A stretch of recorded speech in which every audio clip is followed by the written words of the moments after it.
welcome to Minor Rex. I'm Dave. I'm here with Jami and Joel and Tony, and we're here to talk about Spider-Man, all things Spider-Man. There's so much Spider-Man going on. There's movies, there's video games, there's comic books, of course, and several different movies. I know Tony's wanted to talk about one of them for a long time. So we're just here to talk about all things Spider-Man today. We're going to start with Far From Home. That's the new movie in theaters, or just out of theaters. And then we'll move on from there. So let's talk about Spider-Man Far From Home. It's the second in the Tom Holland, although he's been Spider-Man now 5 or 6 times between the Avengers movies and Civil War and all of that. But guys, what did you think of Far From Home? Who's got a strong opinion about Spider-Man? Well, on Far From Home, and of course, spoiler alert, but I think that everybody kind of knows there's like a secretive type of villain in this movie, so I can't really spoil this one too hard. But I think that Far From Home was a pretty good addition to the Marvel movies, but I didn't love it as a Spider-Man movie for whatever reason. Like, there are some real problems that made me not like it as much. Mainly, I don't think Spider-Man was as entertaining as Spider-Man could be in this movie. I think his supporting cast was more... There was a lot going on with his supporting cast, and I didn't really see the character Spider-Man come out, except for, like, well, maybe 1 or 2 scenes where he was, like, kind of getting excited about, like, the multiverse. I didn't really see him struggling with his teenage problems as much as we were used to, or in this case, like, his... Like, the relationships were still there, and there was some character development, but I didn't feel like that was really as exciting, in this one, for whatever reason. I kind of feel like he was a little more closed off in this one. I think that's because they were doing... he feels bad about Tony Stark, and so he's got to feel bad for at least the first half of the movie. Yeah. And so, like, he was kind of a bummer. He was kind of like, I just want to relax. I just want to be myself. And, like, he said that a couple times, and then, you know, that's kind of what he did, was he just like, you know, I'm just going to be normal, and that's not what we're here to see. I still think I enjoyed the movie very much, and I thought it was still a good character from my point of view. But, yeah, you've got a point. Like, it wasn't... he was handcuffed a little bit for half the movie because it's just like, oh, you got to be sad for all the stuff that happened. Yeah, it's harder to use wit and, like, humor when the story arc kind of dictates that you're supposed to be in this darker place. And I mean, even kind of like as he fought his rival, there wasn't as much to latch onto in terms of material for him to be joking about with, you know, Mysterio and all that. And it's like there wasn't much for him to make jokes and make humor and make sly remarks. And I think that's what people really responded to in the first place with Tom Hardy as... Not Tom Hardy. That's Tom Holland. Hardy's Venom. I really want Venom in this movie. I know. I just feel like Spider-Man is like... Part of it is just that he talks when he fights, and I didn't see that nearly as much because there was less to talk to, maybe. Yeah. So, I felt this was a bridge between the previous movie chronologically to the next one. And this movie, where it picks you up, and then it drops you off at a much different place at the end of the movie. Yeah. I actually can't wait to see what happens in the next movie, more so than be excited about this movie. Yeah, sure. So, and I hate to, because Empire is my favorite of the original Star Wars movies, but I really felt like that was like a bridge movie itself to get you from where stuff ended at after A New Hope and to get you to Return of the Jedi. But and this kind of reminded me of that in a sense, where it had like a lot of interpersonal development, but not as much. Yeah, action. Like, we got to get these relationships to this place, so let's do that slog here in the second movie. So do you feel like people would be able to watch the second movie without seeing Homecoming and be able to pick up everything? Or do you feel like because it is this, like, bridge, you're going to be completely lost if you haven't seen the first? And not even that, but you've got to see all of Infinity War and Endgame to make sense of what happens in Far From Home. So, like, Homecoming, you got to see Homecoming at least before you see. Right.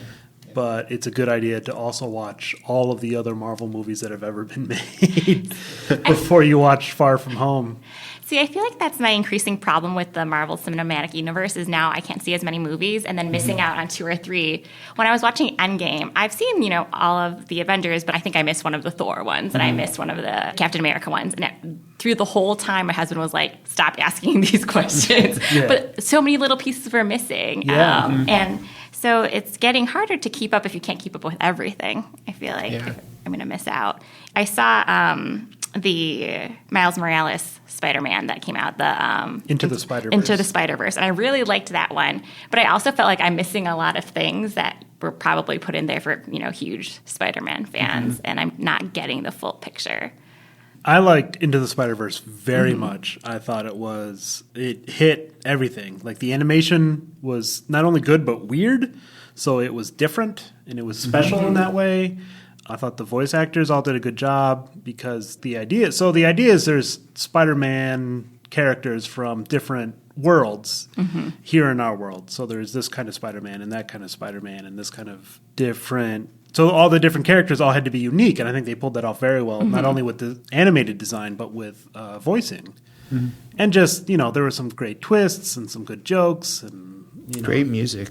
Great music and all that. Yeah, Into the Spider-Verse was worthy to stand on itself, too, yeah. And I thought for that one, even though I knew I was not getting like the jokes because I didn't know what the background of all these extra Spider-Men were, but I didn't feel like it made me miss like what was happening in a way that I sometimes do with like the Avengers, where if I miss a movie, I can't put the pieces together. But here I felt like I could put all the pieces together. And there's so much to enjoy for a casual Spider-Man fan or just, someone who wants to see something interesting happening. Yeah. I found myself recommending that to two completely different age group / demographics. And it made me realize, just as heartfelt each time, and it made me realize like what a great Swiss Army knife of a movie that was. Like wherever you're coming from, you're probably going to enjoy this film, Into the Spider-Verse. It's a lot of fun. You can even just sit down, watch a little bit, and peck out, like, because my kids watch it all the time, and I can't not watch it when I sit down. It's just just enjoyable wherever you're at. Again, great interpersonal relationships. You care about what happens to the characters. You're shocked at some of the things that happen, and I just felt that it kind of met you where you're at. Yeah, and I mean, the action in Into the Spider-Verse was just weird and wacky and wild and humorous. And they did things, I think, probably with the animation that you probably can barely do with Far From Home. But even Far From Home did some really cool abstract things. Like, don't get me wrong.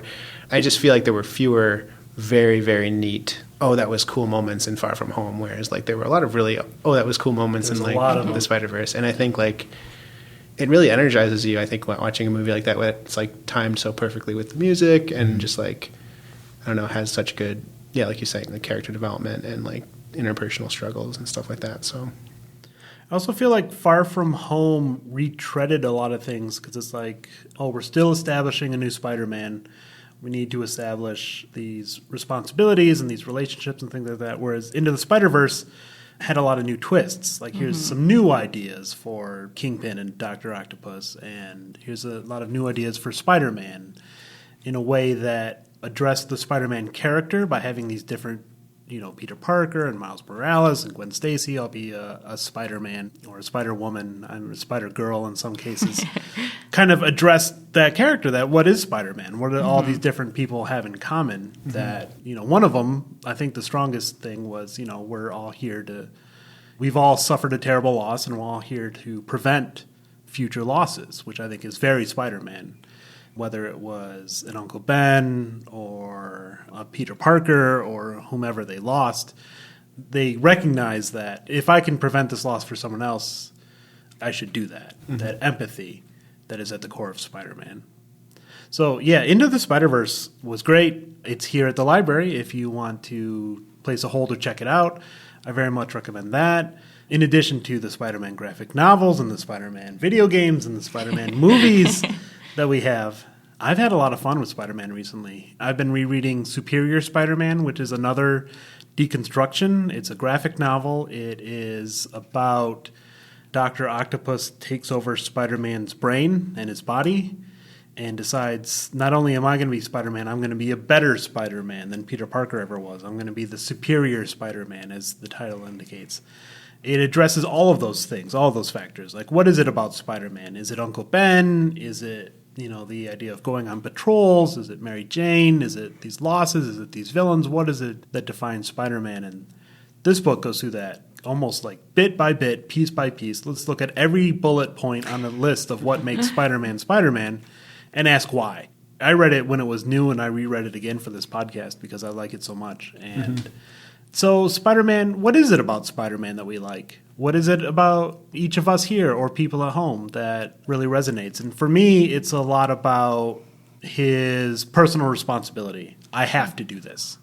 I have to save these people. I have to help my landlord with their groceries or whatever big or small task he's doing. It's that responsibility. And you also mentioned, I think one of the things on the list, and I'm not sure if Superior Spider-Man talks about, but I'm curious if you want to speak to it, is like the way Peter's responsibility to his friends and like the whole Goblin story arc, because that's very much a feeling of responsibility to almost like be protective and to be helpful to the friend in need, to the point where it's like destructive and to the point where you have to make a choice almost, right? Sure. Do they talk about that at all in Superior? A little bit. It's interesting because Dr. Octopus finds himself making new friends. Like, at first he's like, oh, Peter Parker. Well, they were broken up at this point, but this Mary Jane is a very attractive young woman. I should pursue this relationship. And then as he, talks to her, he's like, I don't like this woman at all. I don't know what Peter Parker ever saw in her. But then he starts to make new friends and then learns that those relationships are vulnerable and learns, again, why Spider-Man wears the mask. It's to protect the ones he loves from being vulnerable, being made vulnerable. Yeah. It's interesting because Into the Spider-Verse, I'm trying to even recall, I think it was Kingpin was kind of the villain in that. And Far From Home, the thing I felt was missing is the villain that like really was a compelling villain like Homecoming had, which was the Vulture. And Vulture was just really cool and really well portrayed. And straight evil. Like, he had his own reasons for being evil, but, there was just like, I am a bad guy. You knew it from, the moment that, he snarled on screen. This is the villain. This is the bad guy in the movie. And I like the twist from Far From Home very much, which I think it's fair to say that Mysterio is not all he seems. I think we can say that much at least. And so I liked how it played off, but he didn't seem like a bad guy until like the very, very end. And you're like, okay, now this guy's evil. Now I buy into Spider-Man needs to defeat him. Whereas Vulture, you knew it through the whole movie. Yet there were moments sprinkled in throughout Vulture's arc where you're like, this guy isn't. Just when you got to the very edge, you have to like disappear over. You came back a little bit, and I thought there was less of that with Mysterio. Yeah, that's a good point. Is that he had, like, he's the classic, hero in my own story. I'm not a villain. I'm doing all the right things and all the good things for the people that I love and defending them by stealing and hurting people and killing people and the all Robin those Hood horrible complex. things. Sure. Right. Mysterio kind of had that a little bit, but not as much and not as wasn't as complex. Yeah. Yeah. Part of what I enjoy about Spider-Man is, and Peter Parker specifically is, and what Homecoming brought out was just the going to high school, doing my thing, like the whole Archie in Riverdale kind of feeling. And then, it's also a Spider. It's like, and on top of that, he's able to lift the locker, grab his uniform, and put it down. So like he's this kid with superhuman abilities, but also with his superhuman responsibilities, right? That's where we get, if with great powers come great responsibility. And I enjoy that aspect of it, but I think Far From Home had him dealing with way weightier topics, not unnecessarily, but just they kind of felt too, they were trying to force it together, with his actions might cause the death of people, and it showed him interacting with that. And it was just kind of course, he's battling life and death situations, but even just as normal, it seemed to me to be kind of out of kilter with each other on the trip across Europe. And it really requires a little bit of buy-in to that part of the plot. So they were a little bit more of a suspension of disbelief than normal. Yeah, the more we talk about it, it feels like an Iron Man movie, right? And that's kind of the point of the movie, I guess, is that he misses Tony Stark, he misses the Iron Man, the world misses the Iron Man. But like the movie is kind of the same way. It's about Iron Man values than it is about Spider-Man values, which is, I'm here to protect the ones I love and do my homework. And like that's a key thing because Spider-Man was the first teenage superhero. Like he was the first non-sidekick. He was the first. This was Stanley and Steve Ditko's brilliant moment that let's have a high school superhero. And it paid off in a lot of ways because Spider-Man has stood the test of time. Sometimes it gets a little confused. People have different takes on it, but Spider-Man is that. How do I balance kind of the opposite of the Fantastic Four. The Fantastic Four where I want to be a superhero and a celebrity and a human being and all of these things at once. And I love all of it. Like, I love that people know my name. I love that people see me on the street and they know that I'm a superhero. And then Spider-Man flipped all of that and said, I can't do it. I can't be a celebrity. I can't be a superhero. And I can't be a teenager going to high school all at the same time. So where the Fantastic Four was like an attractive, industry-saving comic book, Spider-Man was a more personal story. A more relatable. Absolutely. Story. The Fantastic Four, I think, are in no way relatable. Right. Whereas everything about Spider-Man is relatable. I don't know. Maybe Far From Home kind of lost a little bit of that because it was over the top and the world is in danger and all of that stuff. So, like, it had too much weight from having to deal with these other stories, the Iron Man story. Whereas if it was maybe a little more detached, it could have developed along its own terms more.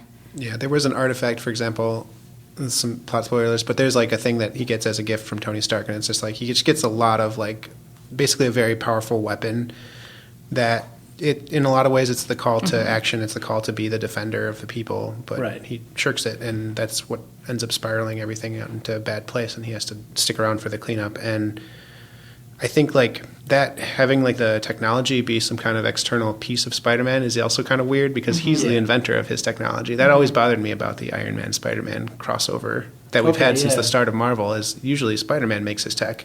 Yes. He's smart enough. Why not build this stuff himself?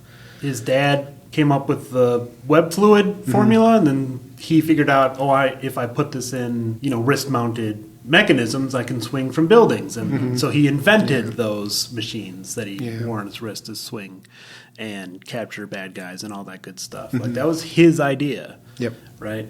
Yeah. And then he also has the baggage of just kind of like coming from this superhero cast.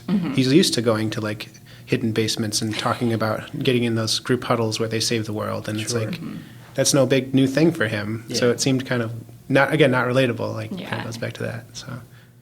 But then, like Joel says, like it kind of ended in a place where I'm excited about this Spider-Man again. Yeah. And I'm excited for the next movie. Right. Because the theme of Far From Home is like, oh, you should be more like Iron Man. And then at the end, he's like, no, I don't. And then we're like, okay, great. Yeah. But you weren't like, did we need this whole movie to establish that? Could we have just gone from 1 to 3? I don't know, maybe. Yeah. So we'll see what the next movie holds, but it establishes a lot of things or reestablishes a lot of things, maybe, is the problem. I don't know. I still like a lot of Far From Home. I don't want to get down on it, but it's... it was enjoyable. It was enjoyable. There were some twists, but it wasn't, I definitely prefer Homecoming, and I definitely prefer Into the Spider-Verse to Far From Home, so I think that's...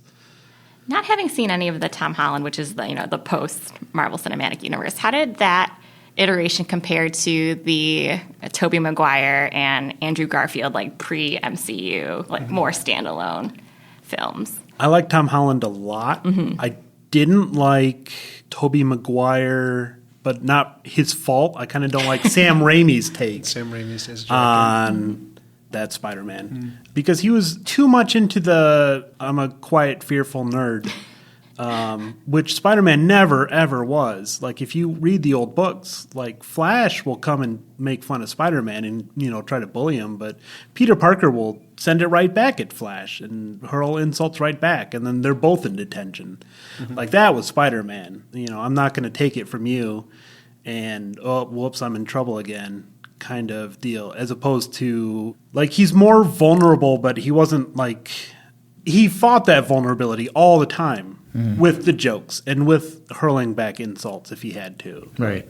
Tobey Maguire added more of like a Clark Kent aspect to it. Was he funny, Tobey Maguire? Like, was that a funny Spider-Man? I can't really remember that. It seemed like there's a lot of effort into the jokes. Yeah, and isn't it kind of like a camp style? Like Sam Raimi is like, didn't he also do like Army of Darkness? And he did. And so he did. Because like the third one was just like, it took it in a strange direction, but I wouldn't think of it as like funny in the same way that like the Tom Holland one. And I think like, from what I recall, it's like the action was humorous but also like really, really cool because CG at the time could start doing these amazing, you could put Spider-Man as a CG character. Yeah, that in was front of a being train. able to swing between buildings and making it look real was enough to sell those movies. I was super excited. all about we one and needed. two, yeah. And then I thought it was a bad Mary Jane too. I didn't think her character was like, she was too shy. Mary Jane is the socialite. She loves attention and is just like, I want to be an actress, but I'm kind of quiet and unhappy about it. Like, no, like if Mary Jane wants to be an actress or a singer or whatever she wanted to be in those movies, like she would be front of the line. Like, yes, I want to try this and I'm going to try it now. And all, can I get help from all of my friends and include them in every step I make along the way, whether I succeed or fail? Like, that's Mary Jane. As opposed to like, well, could you maybe come see my play maybe? And it's like, she would be like, everybody come see my play. Right. Come every night. Come all the time and stand up and cheer for me. Like, that's the Mary Jane I know. And I don't think Sam Raimi's takes were, I think they were consistent within the movies, but they weren't consistent with the source material. So I like that second one, but I also really liked Green Goblin's performance, or the Norman Osborn more likely, because when he was wearing the mask you couldn't see his face, and that was pretty bad. We all know that. But like when he was talking to himself in the mirror in that first right. Spider-Man, like, oh my god, that was great. Little preview to was that before or after Gollum was talking to himself? It might have been predated. I don't know. I can't remember. It was now. very close. Very it's close. very close. They're both early 2000. And the Andrew Garfield, did we? Oh boy, I don't remember. I watched those them ones both. Yeah, The Amazing I also Spider-Man. watched them both. I don't remember. This Electro and the Lizard Yeah. were the villains in both of those. Yeah. He wanted to make everyone into lizards in the first one, and I don't remember a thing. Jamie Foxx as Electro. Yeah. So was that an unnecessary reboot? You felt Yeah. Well, unnecessary from our point of view. And Sony has the movie license, and to keep the movie license, you need to be making movies. So if they go for a stretch of like 7 years or something without making a movie, then you lose the license. So in their view, it was absolutely necessary to reboot Spider-Man, because like they always want to be making a movie. But did you feel like it brought anything new? If you're saying the Tobey Maguire one brought like, it had new CGI, like those types of things, so it brought No. it didn't evolve it in any No, any it way. didn't add anything. I recommend it to nobody.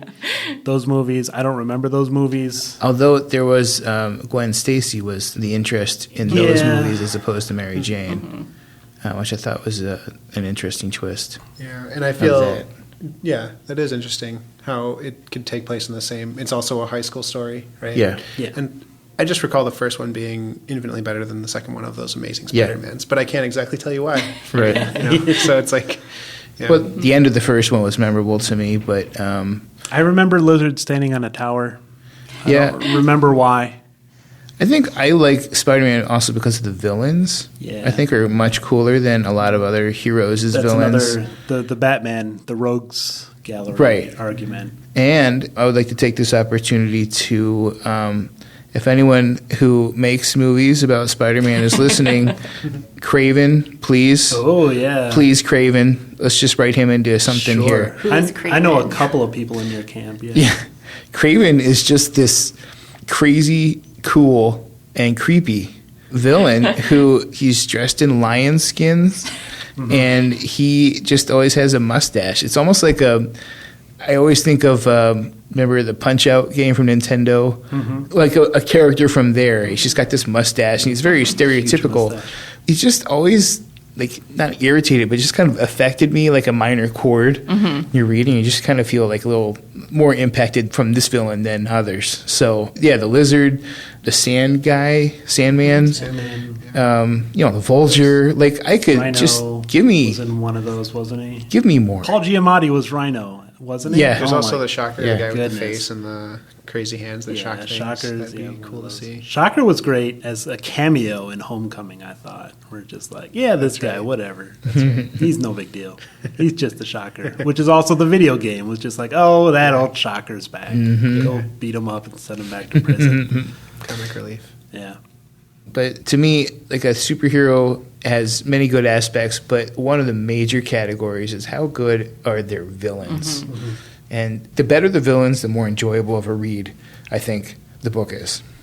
So. Sure, which again, Superior Spider-Man is Dr. Octopus. It is his villain fighting his old friends, which is another reason I think that's so good, because like there's a new group in town calling themselves the Sinister Six, and they're like, you're not the Sinister Six, I'm the Sinister Six, me and those old guys. But yeah, I mean, the villains, especially with Batman, a little bit with Spider-Man, the villains are great when they tease out, this hero has a flaw, and I'm going to magnify it and become it, and that's who I am. I'm your one vulnerability made huge, which is, Jonah Jameson searching for the secret identity of Spider-Man is such a great villain, because that's a vulnerability, is who Peter Parker really is and who Peter Parker loves and all that good stuff. Yeah, I think I like Jameson's voice, and it really makes you identify. It's like one side of the argument between Spider-Man and the public. You have, oh my gosh, thank you, Spider-Man, for helping me save my bike or whatever. I have that view from Homecoming of him rescuing the bike and like, is this yours? Is this yours? Yeah. And nobody, and he just like leaves a note on it. Yeah. But then there's also the J. Jonah Jameson of, he is a public menace. He needs to be stopped. And, He's leaving webs everywhere. He's making a mess. You can't just leave criminals hanging. That's a job for the police. Yeah. It really speaks to me to be, there's always, no matter how you believe something in life, there will almost always be someone who believes just as fervently the opposite. Sure.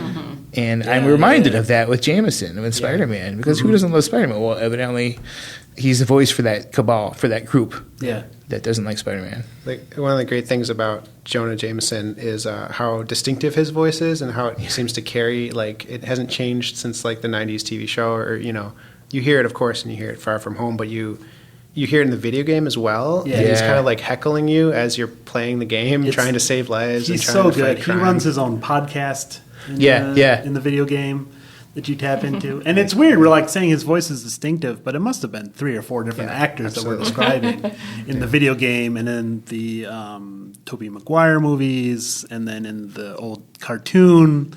Like, there's no way those were all J.K. Simmons, but... Right. It's still But somehow like J.K. Simmons is who you think of. In your mind, like, Right. there is that J. Jonah Jameson, and J.K. Simmons channeled all of our collective subconscious views of that voice, that angry white male authoritarian voice that just like, when it back in my day, and it's like, we all know it. We can't all do it, but we all know it.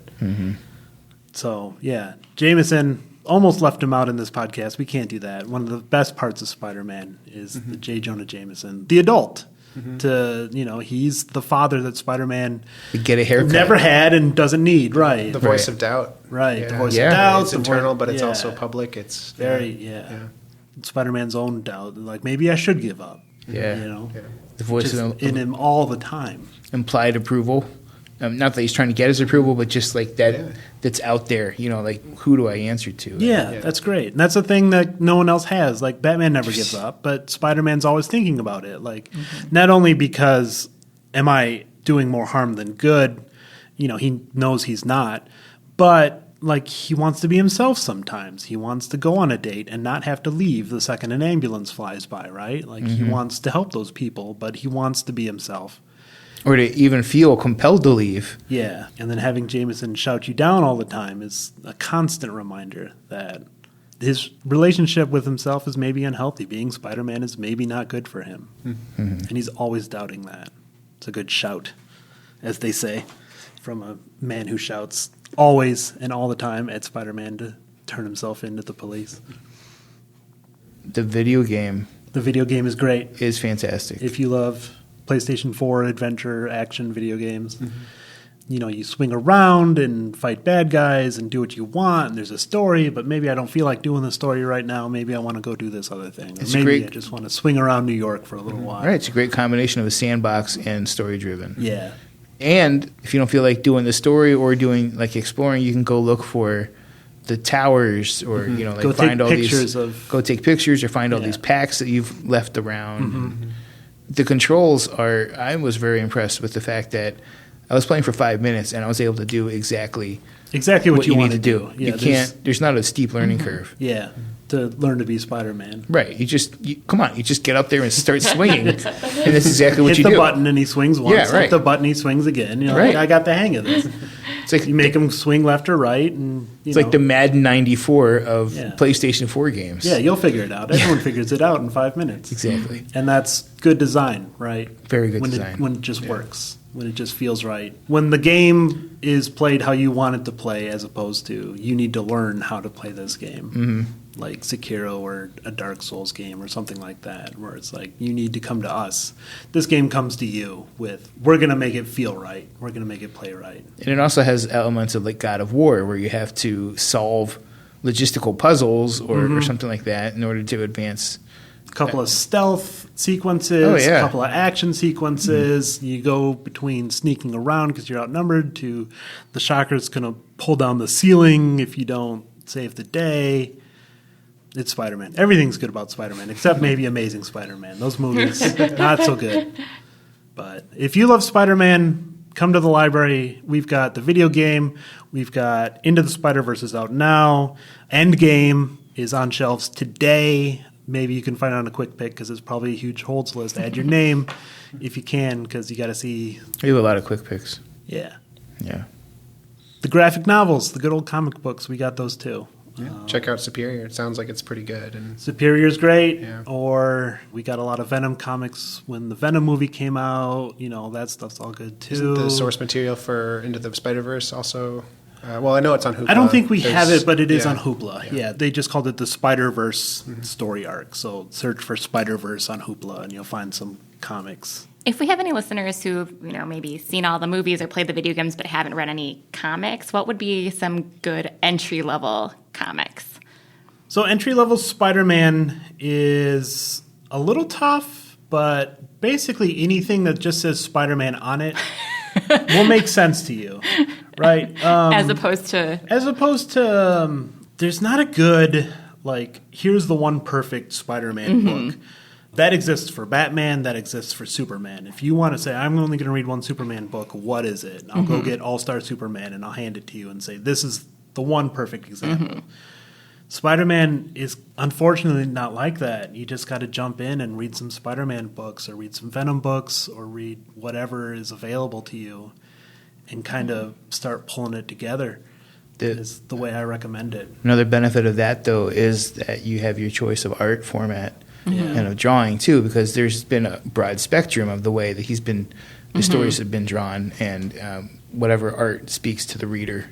And Spider-Man has been written by Dan Slott for a very long time, up until very recently. He wrote for years. And then, of course, Miles Morales was written by one writer for 13 or 11 years. There's a lot of consistency there. Like if you get something from 2004 or something from 2012 or something from 2018, it's almost always that same guy writing either Miles Morales as the Ultimate Spider-Man or Peter Parker as the Amazing Spider-Man. And it's all good. There's a reason. Spider-Man is the best-selling almost every month. Up until recently, Batman has come back in a big way. But Spider-Man... that's the most popular Marvel book. Deadpool and Wolverine come close sometimes, but not close enough.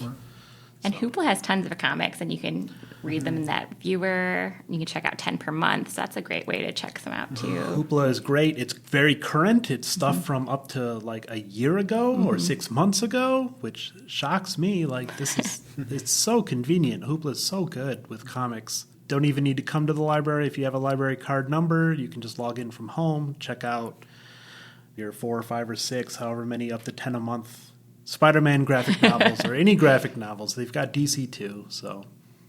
And they have a lot of different indie comics and graphic novels as well, too. A lot of other They've got stuff. a lot of Image and a couple of Boom and all that good stuff.